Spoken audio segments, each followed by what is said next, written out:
Welcome to the Artificial Professor, and in this video I will explain how to fix blurry story on Facebook. So let's start the process.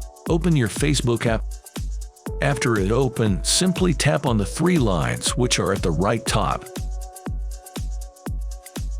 And tap on the last option, Settings and Privacy. From here again, tap on the first option, Settings. Scroll it down.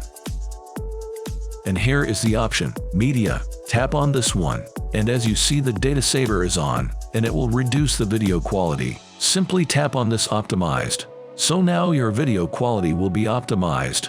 Remember one thing, the video quality will be optimized according to your network speed.